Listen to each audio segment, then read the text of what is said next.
Assalamualaikum warahmatullahi wabarakatuh. Innal hamdalillahi rabbil alamin. Nahmaduhu wa nasta'inuhu wa nastaghfiruhu wa nastahdihi wa natubu ilayhi wa natawakkalu alayhi wa na'udzu billahi min shururi anfusina wa min sayyiati a'malina. May yahdihillahu fala mudilla lahu wa man yudlil fala hadiya lahu. Asyhadu an la ilaha illallah wahdahu la syarika lah wa asyhadu anna Muhammadan abduhu wa rasuluh la nabiyya ba'dah. Allahumma salli wa sallim wa barik ala man ba'athahu Allah rahmatan lil alamin basyiran wa nadhira wa da'iyan ila Allah bi idnihi wa sirajan munira. بلغ الرسالة وأدى الأمانة ونصح الأمة وجاهد في الله حق جهاده حتى أتاه اليقين. نبينا محمد صلى الله عليه وسلم وعلى آله وأصحابه ومن سار على نهجه واقتفى أثره إلى يوم الدين. سبحانك لا علم لنا إلا ما علمتنا إنك أنت العليم الحكيم. رب اشرح لي صدري wa yassir li amri wahlul 'uqdatam min lisani yafqahu qawli. Allahumma anfa'na bima 'allamtana wa 'allimna ma yanfa'una. Allahumma zidna 'ilman nafi'an ya hayyu ya qayyum. Para hadirin yang dimuliakan Allah, bapak-bapak, para orang tua, para guru, para ustadz, kiai, alhamdulillah kita bersyukur kepada Allah Subhanahu wa taala atas segala nikmat dan karunia yang selalu Allah Subhanahu wa taala berikan kepada kita. Nikmat yang begitu banyak, begitu besar, yang tidak bisa tentunya kita hitung satu persatu. Nikmat yang selalu kita rasakan dari tidur ke tidur lagi, Pak. Bahkan banyak sekali nikmat-nikmat yang kita rasakan, kita nikmati gitu ya. Assalamualaikum.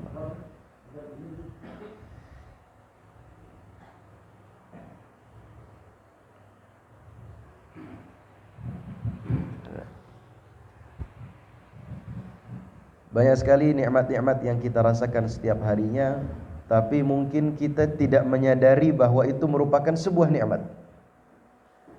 Setiap hari kita rasakan, tapi kita mungkin kurang menyadari bahwa itu merupakan sebuah nikmat dari Allah Subhanahu wa taala. Maka hadirin yang dimuliakan Allah, marilah. Waalaikumsalam warahmatullahi wabarakatuh.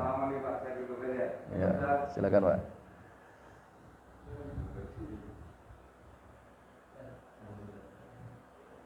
Maka hadirin yang dimuliakan Allah, marilah kita selalu mengucapkan alhamdulillahi rabbil alamin.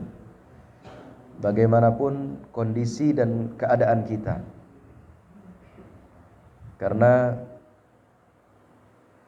disebutkan dalam sebuah hadis riwayat Al-Imam Al-Hakim dalam kitabnya Al-Mustadrak bahwa Rasulullah sallallahu alaihi wasallam jika beliau mendapatkan nikmat, beliau akan ucapkan alhamdulillahilladzi bi ni'matihi tatimmus shalihat.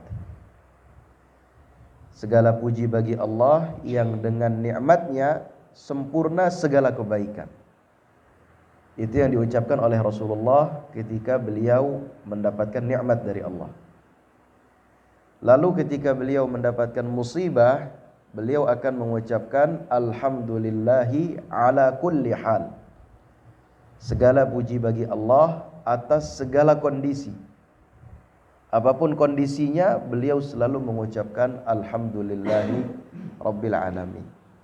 Maka hadirin yang dimuliakan Allah, marilah kita selalu berusaha untuk mengucapkan alhamdulillah. Karena ucapan alhamdulillah ini pahalanya besar, Pak.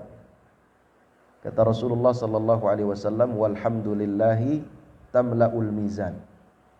Ucapan alhamdulillah bisa memenuhi timbangan amal saleh kita.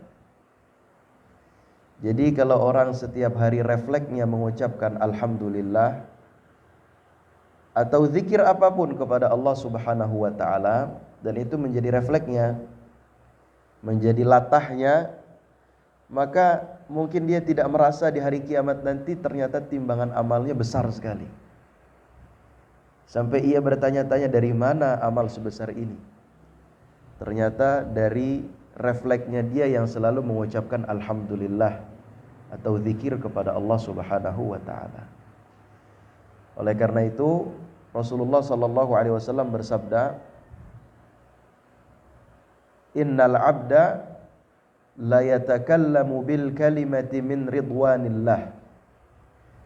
Sesungguhnya seorang hamba ketika dia mengucapkan sebuah ucapan yang mendatangkan keridhaan Allah, la yulqi laha balan, ia tidak timbang-timbang ucapan tersebut, ia anggap remeh, ia tidak fikirkan, yarfa'uhu Allahu biha darajat, ternyata dengan ucapan tersebut Allah mengangkat derajat yang tinggi baginya.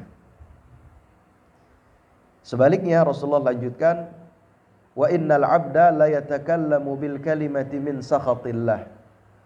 Sesungguhnya seorang hamba mengucapkan sebuah ucapan yang mendatangkan murka Allah. La yulqi laha balan, ia tidak timbang-timbang ucapan tersebut, tidak ia fikirkan, tidak ia anggap remeh, tidak ia pedulikan. Yahwi biha jahannam, tetapi ternyata dengan ucapan tersebut ia bisa masuk ke dalam neraka jahannam. Kata para ulama, salah satu arti dari kata yang tidak ditimbang-timbang, kata yang tidak dia fikirkan adalah apa yang keluar dari mulut kita secara refleks, Pak. Secara spontan, latahnya kita. Jadi ketika kita mendapatkan nikmat, apa yang spontan keluar dari mulut kita itu adalah kalimat la yulqi laha balan, kalimat yang tidak ia timbang-timbang. Ketika kita mendapat nikmat, apa yang kita ucapkan, Pak? Latahnya. Kalau orang yang pergaulannya baik, dia akan mungkin mengucapkan alhamdulillah gitu ya, atau mengucapkan masya Allah, kata-kata yang baik. Sudah menjadi refleks bagi dia. Mungkin dia tidak menyadarinya ketika mengucapkan, tapi ternyata ucapan itu Allah simpan tabungan buat dia di hari kiamat. Yarfa'uhu Allahu biha darajat. Nanti di hari kiamat Allah akan angkat derajat yang tinggi untuknya. Sebaliknya kalau misalkan mungkin pergaulan dia kurang baik gitu ya, ketika dia mendapatkan nikmat, dia tidak ucapkan alhamdulillah, Pak. Dia ucapkan perkataan-perkataan lain mungkin yang kurang baik gitu ya. Dia spontan mengatakan demikian. Mungkin bagi dia remeh, tidak ia timbang-timbang perkataan tersebut. Tapi ternyata Allah catat ucapan tersebut, sehingga kata Allah yahwi biha jahannam. Mungkin saja karena perkataan itu ia masuk ke dalam neraka jahannam. Begitu juga sebaliknya, kalau kita mendapatkan musibah, apa yang kita ucapkan secara refleks. Kalau kita mengucapkan kata-kata yang baik, innalillahi wa inna ilaihi raji'un, atau kita ucapkan alhamdulillahi ala kulli hal, atau kita ucapkan kullu ma qadarallahu khair, setiap yang Allah takdirkan baik, maka insya Allah walaupun terrefleks tidak kita timbang-timbang, Allah akan angkat derajat tinggi bagi kita. Tapi kalau ketika kita mendapatkan musibah, kita mencak-mencak, marah-marah, mengeluarkan kata-kata kasar atau kata-kata kotor, kata-kata yang tidak baik, mungkin kita merasa biasa saja, tidak ada yang menghukum kita juga, tapi ternyata Allah catat semua itu sehingga kita mungkin masuk neraka jahanam karena perkataan tersebut. Oleh karena itu hadirin yang dimuliakan Allah, marilah kita selalu mengucapkan alhamdulillahi rabbil alamin. Salawat dan salam juga kita haturkan kepada Nabi kita Muhammad sallallahu alaihi wasallam, seorang manusia yang paling mulia yang Allah utus dengan membawa ajaran agama Islam, mengeluarkan kita semua dari zaman jahiliyah menuju zaman yang terang benderang. Hadirin yang dimuliakan Allah, ini tentunya silaturahim pertama saya, Pak, ke musalla ini. Senang bisa bertemu dengan bapak-bapak semuanya. Saya kalau pekan pertama dan pekan kedua hari Sabtu biasa mengisi di musalla Musola apa namanya? An-Nur. Iya, An-Nur Tanah Baru sini, Ustaz. Iya. Musola. Ya. Ya. Biasanya di situ. Kalau hari Sabtu pekan pertama, pekan kedua. Saya pindah ke Kukusan, asli saya Jakarta Timur, Pak. Pondok Kelapa, Kalimalang.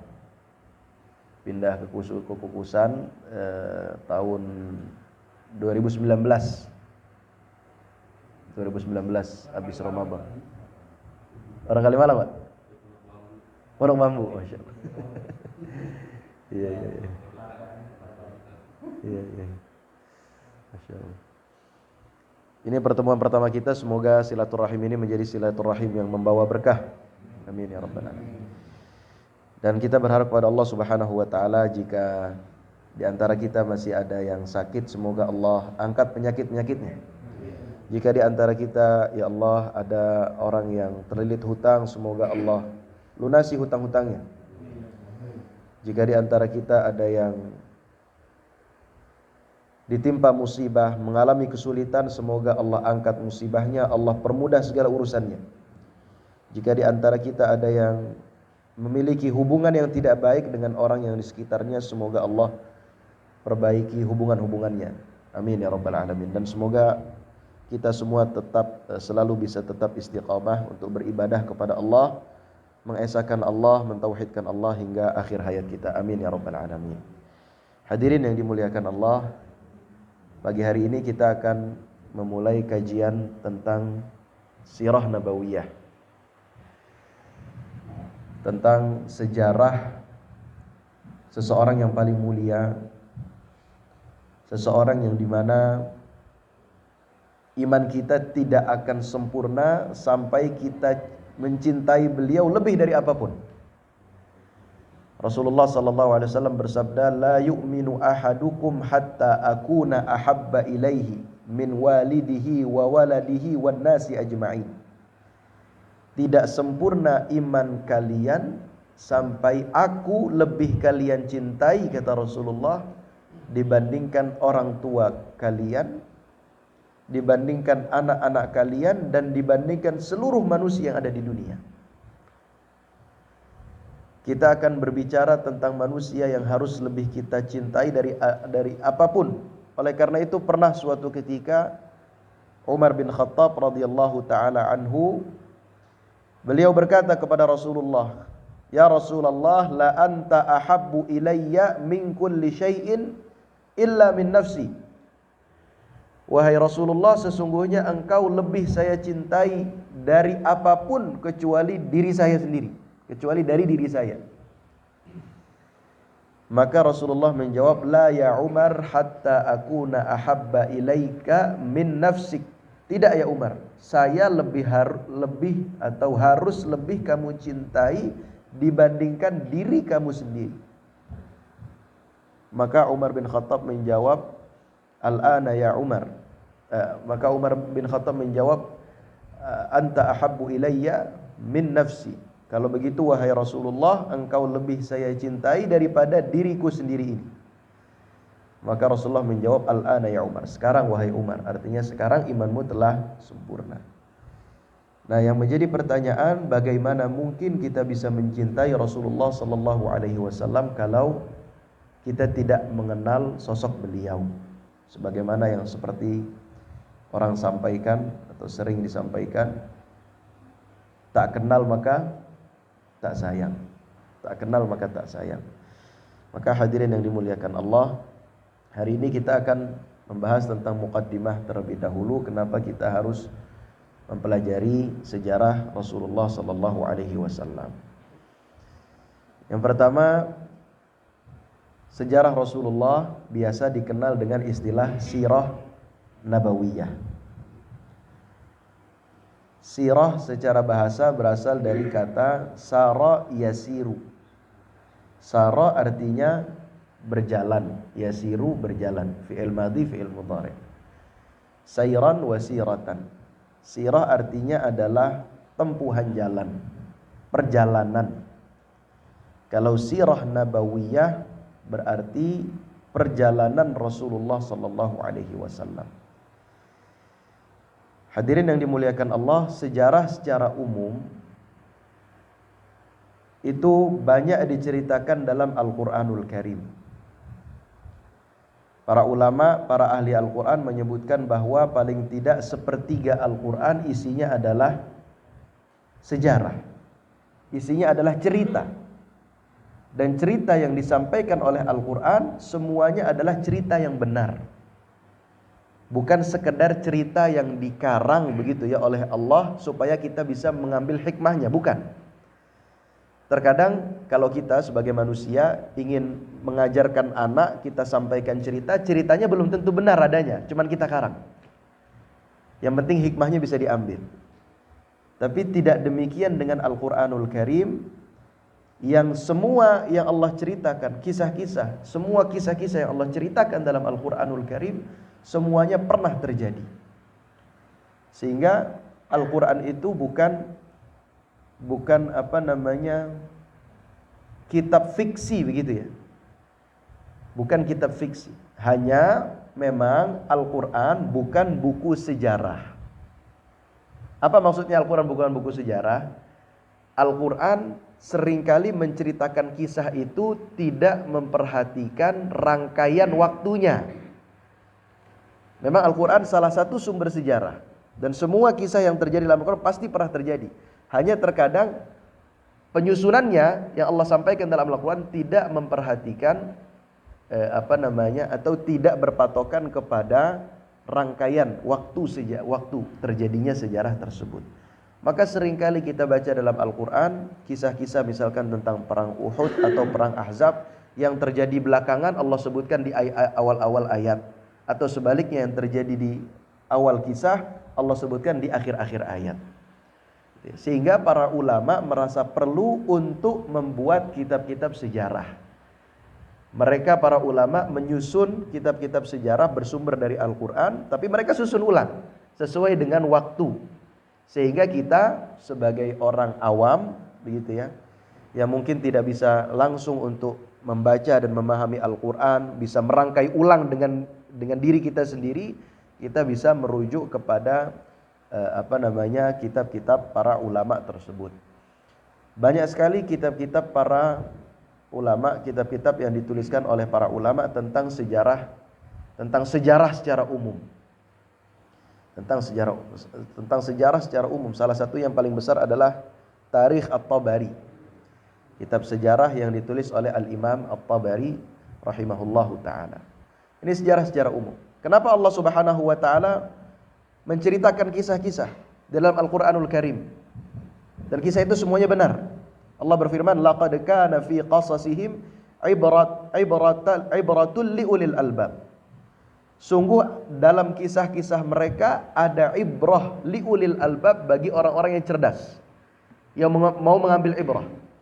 Kata Allah, "Ma kana haditsan yuftara."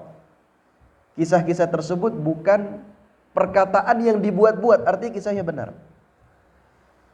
Apa fungsi dari kisah-kisah tersebut, sejarah-sejarah tersebut yang ada dalam Al-Quran? Tentunya sejarah yang ada dalam Al-Quran banyak juga memuat kisah-kisah umat terdahulu. Ini kita sekarang berbicara tentang sejarah-sejarah umum, Pak.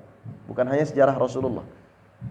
Dalam Al-Quran banyak juga memuat kisah-kisah umat-umat terdahulu. Kenapa Allah sebutkan kisah-kisah umat terdahulu?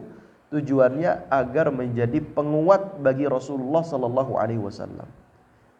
Karena hadirin yang dimuliakan Allah, Bapak-bapak dan para ustaz, para kiai, para guru, tugas Rasulullah dalam berdakwah adalah tugas yang berat.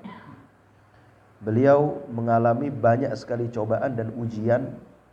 Nanti akan kita bahas satu persatu.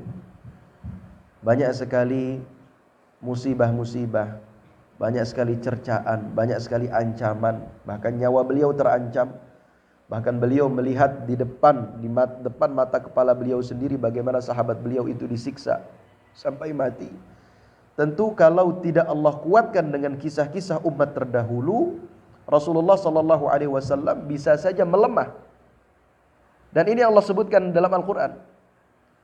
Walaula an thabbatnaka, kata Allah, walaula an thabbatnaka laqad kitta tarkanu ilaihim syai'an qalila. Kalau bukan karena kami kuatkan hatimu wahai Muhammad, kata Allah dalam Al-Quran, niscaya engkau sedikit demi sedikit akan condong kepada mereka. Sekarang banyak Pak orang yang beriman, tapi karena dia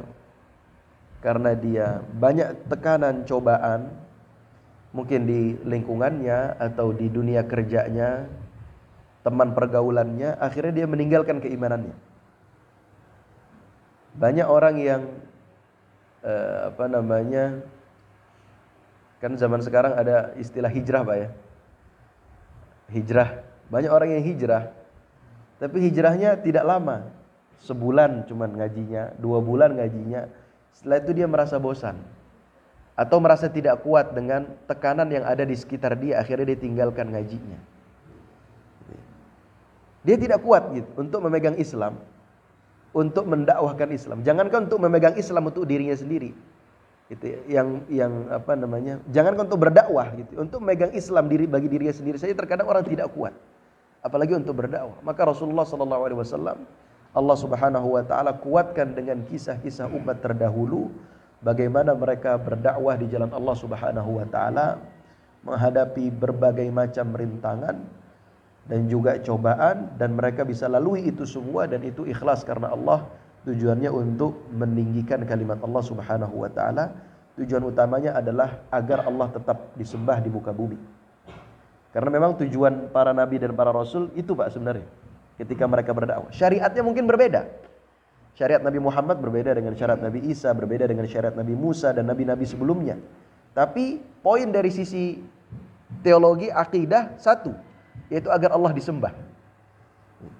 Maka itulah yang didakwahkan oleh Rasulullah SAW, agar Allah Subhanahu wa taala tetap disembah di muka bumi.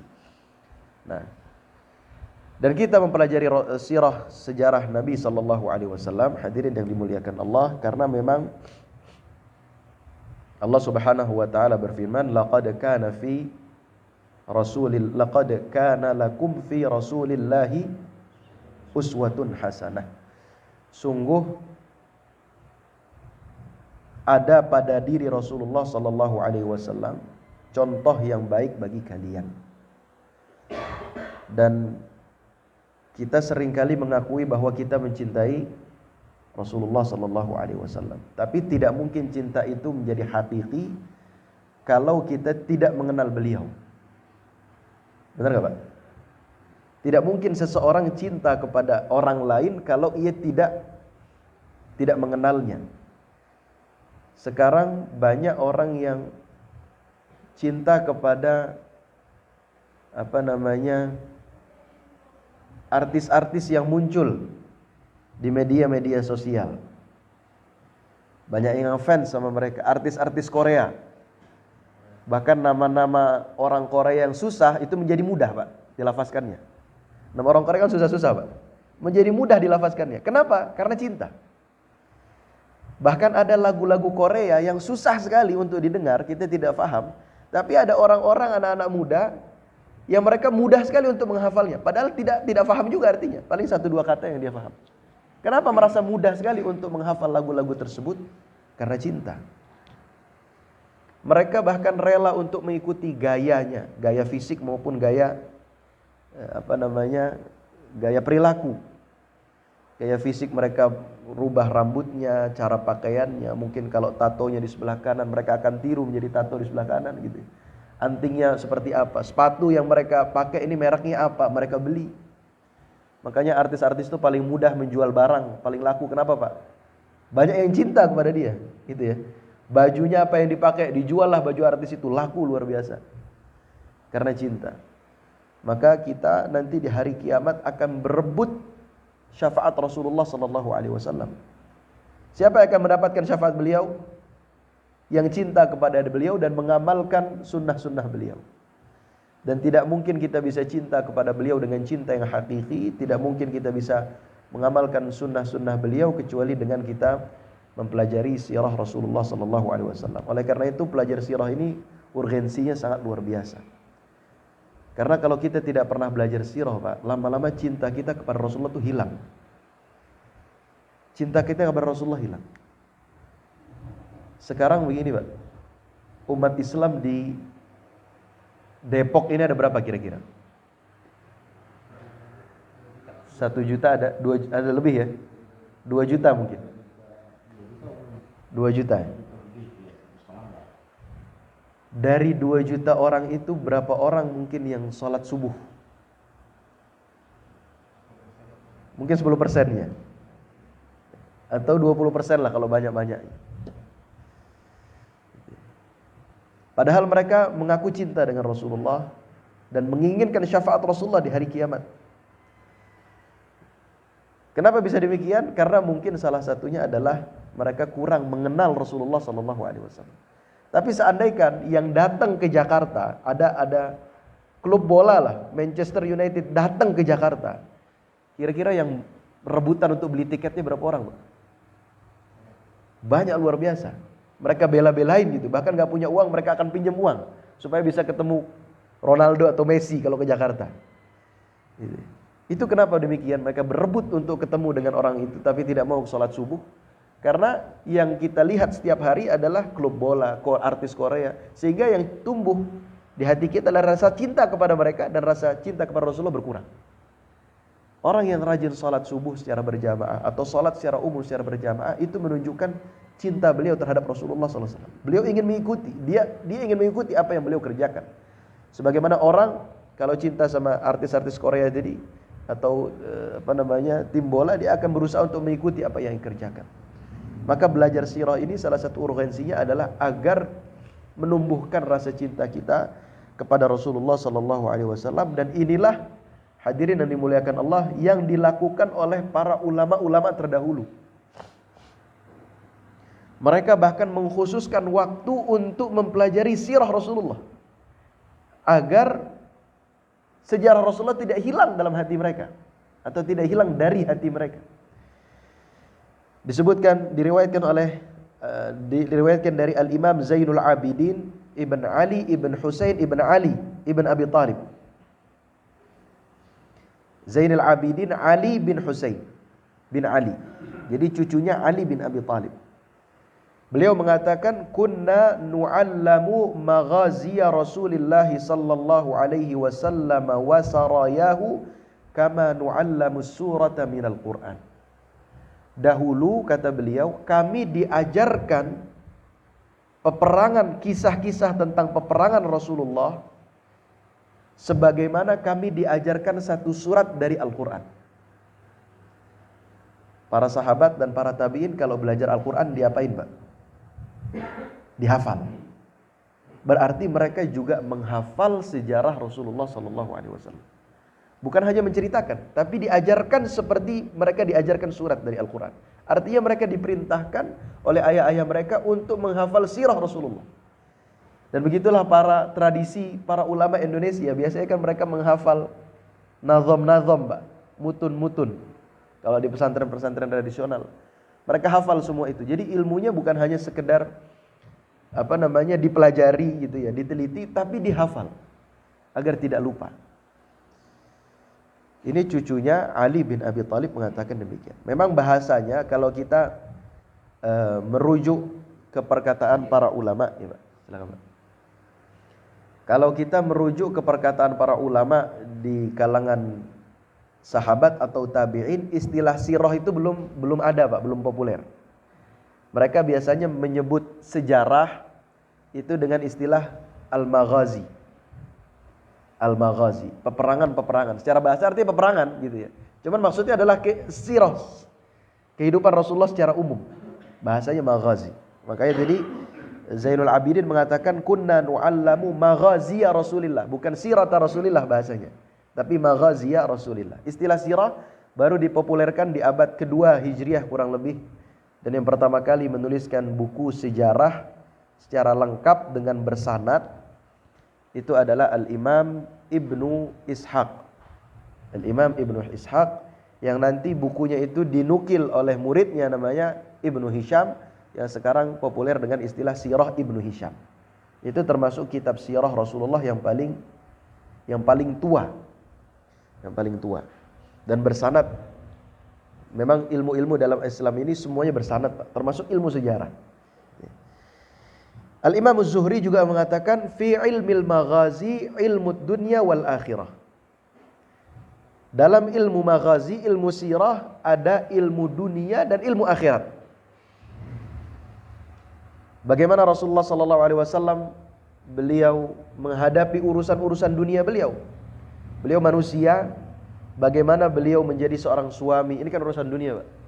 Bagaimana beliau menjadi seorang pemimpin, bagaimana beliau bergaul dengan sahabatnya, bagaimana cara beliau berkomunikasi dengan orang-orang yang memusuhi beliau, bahkan ingin membunuh beliau, bagaimana beliau bertransaksi, berdagang, berniaga, ilmu dunia. Wal akhirat, dan ilmu akhirat. Bagaimana ibadah beliau, bagaimana kesabaran beliau, keteguhan beliau dalam berdakwah di jalan Allah, dan seterusnya. Selanjutnya Al-Imam Ismail bin Muhammad bin Sa'ad bin Abi Waqqas, cucunya Sa'ad bin Abi Waqqas. Beliau mengatakan, ini saya masih menukil perkataan para ulama tentang pentingnya belajar sirah. Beliau mengatakan, kana abi, dahulu bapakku, yu'allimuna maghaziya Rasulillah sallallahu alaihi wasallam, mengajarkan kepada kami sejarah Rasulullah sallallahu alaihi wasallam. Wa yaqul, dan bapakku berkata, ya baniya, wahai anak-anakku, hadhihi ma'athiru abaikum fala tudayyi'u dzikraha. Ini adalah sejarah ayah-ayah kalian. Ini kan tadi cucunya Sa'ad bin Abi Waqqas. Sa'ad bin Abi Waqqas seorang sahabat, Pak. Ini adalah sejarah peninggalan ayah-ayah kalian, maka jangan kalian sia-siakan mengingatnya. Jangan kalian lupakan. Harus selalu kalian pelajari terus. Oleh karena itu mereka menghafal sejarah-sejarah Rasulullah sallallahu alaihi wasallam. Maka kita kalau kita merujuk kepada kitab-kitab hadis, banyak dari kitab-kitab hadis seperti Sahih Bukhari, Sahih Muslim, dan kitab-kitab hadis lainnya yang mencantumkan bab tentang sejarah Rasulullah sallallahu alaihi wasallam dan diriwayatkan secara bersanad. Ibnul Jauzi mengatakan, wa aslul usuli al-ilmu. Pokok segala sesuatu adalah ilmu. Wa anfa'ul ulumi, dan ilmu yang paling bermanfaat adalah an-nadharu fi siyarir Rasul sallallahu alaihi wasallam. Melihat, mempelajari sejarah Rasulullah sallallahu alaihi wasallam wa ashabihi, dan para sahabatnya. Itu kata Al-Imam Ibnul Jauzi rahimahullahu taala. Dan banyak sekali perkataan para ulama yang lain. Di antaranya Al-Imam Ibnul Jauzi juga mengatakan, kenapa penting untuk belajar sirah? Beliau mengatakan, ra'aitul ishtighala bil fiqhi wal hadithi la yazalu yakfi li salahil qalb. Saya memandang, menurut saya, kata Ibnul Jauzi, belajar fikih dan hadis tidak cukup untuk membuat hati baik. Tidak cukup untuk membuat hati baik. Kalau belajar fikih hadis mungkin membuat amalan secara zahir, Pak, secara tampak baik. Gitu ya. Salat kita jadi benar. Gitu ya. Puasa kita jadi benar. Kalau kita belajar fikih, belajar hadis. Tapi kata Ibnu Jauzi, itu belum cukup untuk membuat hati baik. Illa an yumzaja birraqaiqi wan nadhari fi siyaris salafis salih. Sampai belajar fikih itu dikombin dengan mempelajari sejarah para ulama-ulama terdahulu.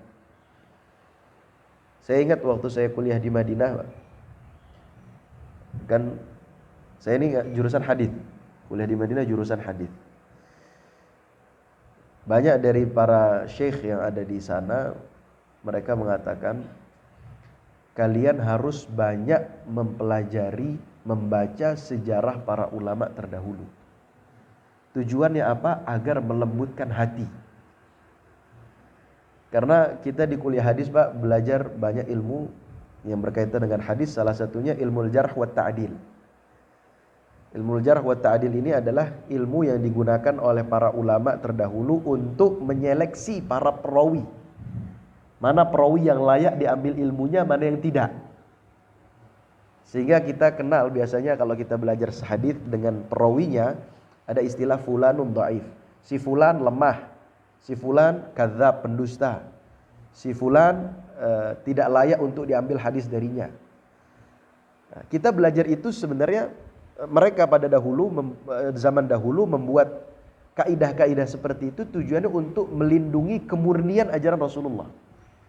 Tapi terkadang kita terbawa dengan suasana itu, sehingga ketika kita berinteraksi dengan orang, akhirnya apa? Melihat orang ini lemah, kita tidak layak mengambil ilmu darinya. Hati kita keras, Pak. Gitu ya. Hati kita keras karena terbawa dengan suasana kaidah yang diajarkan oleh para ulama hadis. Memang mereka ketat. Untuk menerima hadis itu kan ketat, Pak. Tidak sembarangan. Mereka akan lihat orangnya, bagaimana hafalannya, bagaimana ibadahnya. Gitu ya. Terkadang terbawa oleh kita di zaman sekarang ketika melihat orang, ada kiai mungkin sudah tua, ngajar di mushola, terkadang melihat kiai ini bacanya salah gitu kan. Tidak benar, tidak boleh mengambil ilmu darinya. Nah, Syekh saya di sana mengatakan kalian harus belajar sirah para ulama terdahulu agar hati kalian lembut. Kalian belajar jarh wa ta'dil membuat terkadang hati keras. Gitu ya. Merasa mungkin lebih afdol, tapi oleh karena itu kalian harus combine dengan mempelajari sirah para ulama terdahulu. Karena dengan mempelajari sirah para ulama terdahulu, kita tidak hanya belajar kaidah, tapi mempelajari akhlak, praktek keseharian bagaimana para ulama mempraktekkan ilmunya. Ternyata para ulama luar biasa dalam praktekkan ilmu. Mereka menghormati yang lebih tua, menyayangi yang lebih muda. Ketika berinteraksi dengan yang sepuh misalkan atau dengan tokoh di sebuah daerah, mereka akan gunakan adab dan akhlak yang sangat luar biasa. Sehingga ketika kita mempelajari hal-hal tersebut, itu membuat hati kita menjadi lebih baik. Makanya tadi Imam Al-Jauzi mengatakan belajar fikih dan hadis tidak cukup untuk membuat hati lebih baik. Yang membuat hati lebih baik adalah ketika kita mempelajari sirah, sejarah. Karena kita mempelajari bagaimana mempraktekkan ilmunya. Kalau mempelajari fikih, hadis adalah mempelajari kaidahnya.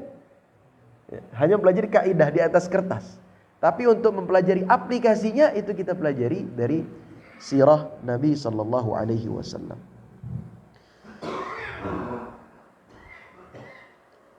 Ada seorang tabi'in namanya Utbah bin Ubaidillah. Beliau ini salah satu muridnya Ibnu Abbas.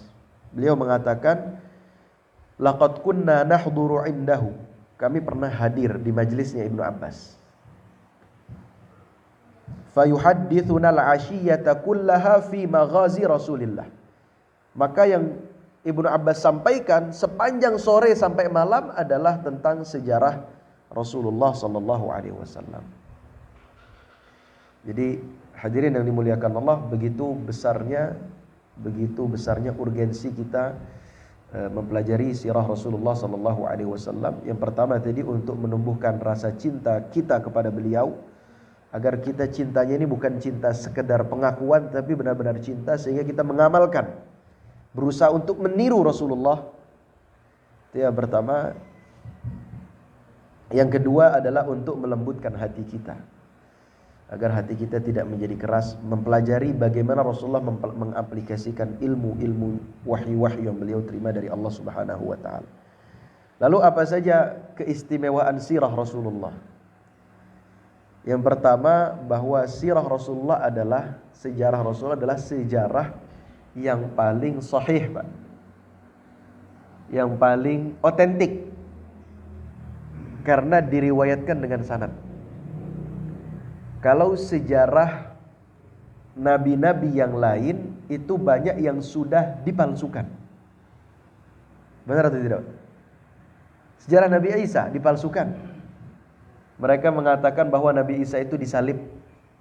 Padahal kata Allah, "Wa ma qataluhu wa ma salabuhu, walakin syubbiha lahum." Mereka tidak pernah membunuh, tidak pernah menyalib Nabi Isa. Tapi ada orang yang dibuat mirip oleh Nabi Isa. Dan juga nabi-nabi lain. Banyak juga sejarah-sejarah manusia-manusia biasa yang dipelintir gitu ya. Sehingga mereka dianggap orang sakti atau bahkan diangkat menjadi Tuhan. Padahal manusia biasa.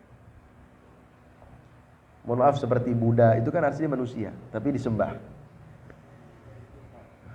Atau apapun itu. Sehingga sejarahnya tidak otentik. atau sejarah siapapun di dunia ini, ketika diriwayatkan tidak tahu bagaimana metodologi penriwayatannya sejarah, sehingga banyak yang berubah. Berbeda dengan sejarah Rasulullah SAW yang diriwayatkan dengan sanad, sehingga tidak bisa sembarangan orang untuk berbicara tentang sejarah Rasulullah. Tidak bisa. Kalau ada yang coba untuk mengutak-ngatik sejarah Rasulullah, mereka akan ditanya mana sanadnya. Sekarang kita kalau mau mengotak-atik sejarah siapapun bisa, Pak. Bisa. Gitu ya. Dan mungkin tidak ada yang menyadarinya. Tinggal dibuat otak-atik saja, dicetak menjadi buku, buku itu dianggap sebagai referensi. Padahal entah benar entah salah isinya. Tapi tidak demikian dengan sejarah Rasulullah. Sekarang coba saja, misalkan ada orang membuat sejarah Rasulullah yang dipelintir, sejarahnya salah. Dicetak buku, diterbitkan. Besok pasti sudah ada orang yang menentang. Kenapa? Karena sejarah Rasulullah diriwayatkan dengan sanad. Dan itu adalah salah satu kelebihan agama Islam. Para ulama, salah satunya Al-Imam Abdullah bin Mubarak mengatakan al-isnadu minad din. Isnad, sanad ini bagian dari agama. Islam ini bisa terjaga karena sanad, Pak. Diturunkan turun-temurun dengan sanad. Walaulal isnad laqala man syaa ma syaa. Kalau bukan karena sanad, siapapun bisa berkata apapun. Siapapun bisa mengklaim kebenaran gitu ya. Oh, ini menurut sejarah versi saya. Nanti orang lain mengatakan oh ini sejarah versi saya. Orang lain mengatakan sejarah. Kenapa? Karena tidak punya sanad. Berbeda dengan hadis dengan sejarah Rasulullah yang diriwayatkan dengan sanad. Tidak bisa orang mengklaim oh ini sejarah Rasulullah versi saya. Tidak bisa. Mana sanadmu? Kan demikian. Kalau ada sanadnya dicek nanti sanadnya benar atau tidak. Itu salah satu kelebihan sanad Rasulullah SAW. Oleh karena itu Al-Imam Ibnu Hazm mengatakan tidak ada sejarah para nabi terdahulu yang sanadnya sampai ke para nabi terdahulu kecuali Rasulullah.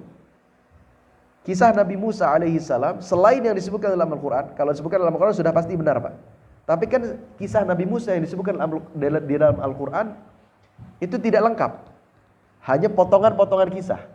Tidak disebutkan dari Nabi Musa lahir, lalu masa remaja, kapan menikah, dengan siapa, anaknya berapa. Secara detail tidak ada. Yang disebutkan oleh Allah dalam Al-Quran adalah potongan-potongan kisah yang mengandung hikmah luar biasa. Sehingga kisah-kisah lain tentang Nabi Musa tidak ada yang bersanad sampai ke Nabi Musa. Yang ada kita hanya bisa mengambil dari hadis Rasulullah yang mengisahkan tentang kisah Nabi Musa, itu pun tidak lengkap. Atau kisah-kisah Israiliyat. Apa itu kisah-kisah Israiliyat? Kisah-kisah yang diriwayatkan oleh Bani Israel, orang Yahudi dan orang Nasrani. Karena mereka juga mempelajari kisah Nabi terdahulu. Hanya kisah-kisah Bani Israel ini kata Rasulullah. Jadi kisah Bani Israel ini sudah banyak di zaman Rasulullah yang diceritakan di zaman Rasulullah. Karena kan Yahudi dan Nasrani lebih duluan gitu ya. Mereka juga punya kitab, Taurat dan Injil. Mereka juga mempelajari kisah nabi-nabi terdahulu. Sehingga bagaimana kaidah apa yang harus kita gunakan ketika mendapatkan riwayat-riwayat Israiliyat, kisah-kisah Israiliyat, kisah-kisah tentang umat-umat terdahulu yang bersumber dari Yahudi dan Nasrani. Kata Rasulullah, la tusaddiquhum wa la tukadzibuhum. Jangan kau percaya mereka, tapi jangan kau dustai mereka. Karena mungkin saja benar, tapi belum tentu benar. Gitu ya. Tapi yang penting jangan berkaitan dengan akidah. Atau jangan berkaitan dengan hukum. Karena kalau kaitan dengan akidah, mungkin ada yang sudah diselewengkan. Atau hukum syariat kita berbeda. Tapi kalau hanya kisah, maka boleh saja diriwayatkan. Ya. Syukran. Itu keistimewaan sejarah Rasulullah yang pertama. Keistimewaan sejarah Rasulullah yang kedua, bahwa sejarah Rasulullah ini sejarah yang paling lengkap. Kalau tadi keistimewaan pertama sejarah Rasulullah adalah sejarah yang paling otentik, sekarang sejarah yang paling lengkap. Tadi kisah Nabi Musa tidak ada dari awal sampai akhir hayatnya, hanya potongan kisah. Kisah Nabi Isa juga tidak ada secara lengkap dari lahir sampai meninggal. Secara perinci gitu tidak ada, paling hanya potongan-potongan kisah. Kisah Nabi Nuh, kisah Nabi Hud, Nabi Idris, Nabi Adam, apalagi. Hanya potongan-potongan yang Allah sebutkan atau Rasulullah sebutkan dalam hadisnya. potongan-potongan yang mengandung hikmah. Sedangkan kisah Rasulullah sallallahu alaihi wasallam kisah yang sangat lengkap dari beliau lahir sampai beliau wafat. Hanya memang antara dari beliau lahir sampai beliau menjadi nabi gitu ya. Itu mungkin kisahnya lengkap, hanya tidak terlalu detail. Kenapa? Karena para orang dahulu sebelum Rasul diangkat menjadi nabi ya biasa saja. Gitu ya. Artinya beliau memang orang baik, orang jujur, tapi ya manusia biasa. Mungkin sejarahnya tidak ditulis secara lengkap. Barulah ketika beliau diangkat menjadi nabi, para sahabat baru akhirnya sibuk ya, tanda kutip, sibuk untuk mengingat-ingat kembali kejadian Rasulullah ketika masih kecil. Gitu ya. Lalu beliau mereka tuliskan dan riwayatkan. Sehingga ada di buku-buku sejarah. Dan sejarah beliau ini lengkap sekali sampai menceritakan bukan hanya kisah tapi keadaan fisik beliau. Bagaimana rambut beliau, bagaimana perawakan beliau, tubuhnya, kulit beliau, janggut beliau, pakaian yang beliau kenakan dan seterusnya. Sehingga para tabi'in terdahulu kalau mereka mimpi ketemu Rasulullah, mereka akan mendatangi para sahabat. Dan inilah yang dilakukan oleh Anas bin Malik. Dilakukan juga oleh Ibnu Abbas. Gitu ya. Mereka akan jadi para sahabat ini, Anas bin Malik, Ibnu Abbas seorang sahabat. Kalau ada tabi'in yang mengaku mimpi ketemu Rasulullah, maka mereka akan bertanya, para sahabat ini akan mengatakan sif lana. Sebutkan sifat Nabi yang kau lihat dalam mimpimu. Kalau mereka sebutkan, mereka ceritakan sesuai dengan sifat Rasulullah yang pernah dilihat oleh para sahabat, maka itu Rasulullah. Tapi kalau tidak, maka itu bukan Rasulullah. Karena disebutkan dalam hadis bahwa memang syaitan tidak bisa meniru Rasulullah. Rasulullah bersabda, "Man ra'ani fil manami faqad ra'ani fa inna syaitana la yatamatsalu bi." Barang siapa yang melihatku dalam mimpi, maka sesungguhnya dia telah melihatku. Karena syaitan tidak bisa meniru aku, kata Rasulullah. Tapi setan bisa mengaku-ngaku sebagai Rasulullah. Makanya tadi, para sahabat kalau ada tabi'in yang mengaku saya mimpi ketemu Rasulullah, coba ceritakan Rasulullah yang kamu lihat dalam mimpi kamu itu seperti apa. Mereka akan ceritakan, oh Rasulullah demikian. Oh betul itu Rasulullah. Tapi kalau yang mereka ceritakan ternyata tidak sesuai sifatnya seperti yang pernah sahabat lihat langsung ketika beliau hidup, maka itu bukan Rasulullah tapi jin atau syaitan yang mengaku sebagai Rasulullah. Jadi jin atau syaitan tidak bisa menyerupai Rasulullah tapi bisa ngaku-ngaku sebagai Rasulullah sallallahu alaihi wasallam. Ada orang, Pak, ini kisah yang saya alami sendiri. Jemaah tiba-tiba datang ke saya, Ustadz, setelah ceramah begini, saya pernah mimpi ketemu Rasulullah, tapi aneh Ustadz, kok Rasulullah yang saya lihat dalam mimpi saya botak dan tidak berjanggut. Saya langsung bilang, itu bukan Rasulullah, Pak. Itu mungkin jin atau setan yang mengaku sebagai Rasulullah. Karena Rasulullah tidak botak dan Rasulullah berjanggut. Kan begitu. Jadi setan tidak mungkin menyerupai Rasulullah, tapi mungkin ngaku-ngaku sebagai Rasulullah sallallahu alaihi wasallam. Jadi itu salah satu kelebihan sirah Rasulullah, bahwa sejarah Rasulullah itu sempurna sehingga kita agama Islam ini bisa tetap terjaga. Gitu ya. Karena yang ingin menyelewengkan Islam bukan hanya manusia, Pak, tapi setan juga. Gitu ya. Setan terkadang ingin menyelewengkan Islam. Jadi dia mengaku-ngaku sebagai Rasulullah, nanti dia menyampaikan hal-hal yang bertentangan dengan ajaran agama Islam. Ya kan, melalui mimpi-mimpinya. Maka harus ditanya ketika seseorang mengaku bermimpi ketemu Rasulullah, seperti apa Rasulullah yang kau lihat dalam mimpimu. Dan agar bisa dipastikan dan kita tidak terkecoh. Udah? Boleh? Ya. Terakhir habis ini. Hadirin yang dimuliakan Allah Subhanahu wa taala, kelebihan yang terakhir dari sejarah Rasulullah sallallahu alaihi wasallam, bahwa Rasulullah adalah seorang manusia. Rasulullah beliau seorang manusia. Walaupun bukan seperti manusia yang lain, karena beliau yang paling sempurna. Sehingga bisa diikuti, Pak. Karena orang-orang musyrik dahulu, orang-orang yang menentang dakwah Rasulullah, mereka tidak mau kalau Rasul itu seorang manusia. Maka diceritakan dalam Al-Quran dalam banyak ayat, salah satunya wa qalu ma li hadzal rasul ya'kulu at-ta'ama wa yamshi fil aswaq. Kenapa Rasul ini kok dia makan makanan seperti kita dan berjalan di pasar-pasar seperti kita? Kami mau Rasul itu seorang malaikat, gitu ya.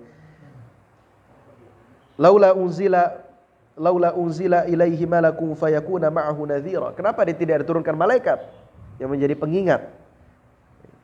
Mereka maunya diturunkan malaikat, orang-orang yang tidak beriman. Ketika Rasulullah mendakwahkan, mereka mengatakan wa qalu lan nu'mina laka hatta tafjura lana minal ardi yanbu'a. Kami tidak akan beriman kepadamu wahai Muhammad sampai engkau pancarkan mata air dari tanah yang tandus ini. Ya kan? Atau engkau memiliki kebun yang subur. Karena bagi orang Arab kebun subur itu asing, Pak. Makanya mereka ngelihat Indonesia, oh surga kata mereka. Karena jarang di sana hijau itu, coklat, pasir, gunung tanah. Au yakuna laka baitum min zukhrufin aw tarqa fis sama, atau engkau punya rumah dari perhiasan, atau engkau naik ke langit lalu turunkan kitab, baru kami percaya. Jadi mereka maunya Rasul itu dari malaikat. Nah, hanya kalau dari malaikat tidak bisa ditiru, Pak. Karena memang tabiatnya berbeda dengan manusia. Nah, ini kelebihan Rasulullah, sejarah Rasulullah, beliau adalah manusia sehingga bisa ditiru. Ketika beliau menjadi seorang ayah, bagaimana sifat beliau? Ketika beliau menjadi seorang suami, pemimpin, bergaul, berniaga, berdagang, sifat-sifat manusia lainnya bisa kita tiru. Kita bisa mengambil uswah hasanah dari beliau sallallahu alaihi wasallam. Hadirin yang dimuliakan Allah, mungkin itu sedikit muqaddimah tentang mengapa kita harus belajar sirah Rasulullah sallallahu alaihi wasallam. Insyaallah kalau Allah takdirkan kita bertemu di pertemuan-pertemuan berikutnya, saya akan masuk mulai membahas tentang kehidupan jahiliyah. Kehidupan jahiliyah adalah keadaan masyarakat ketika dilahirkannya Rasulullah sallallahu alaihi wasallam. Mungkin itu yang bisa saya sampaikan pada kesempatan pagi ini. Sebelum saya tutup, mungkin kalau ada pertanyaan.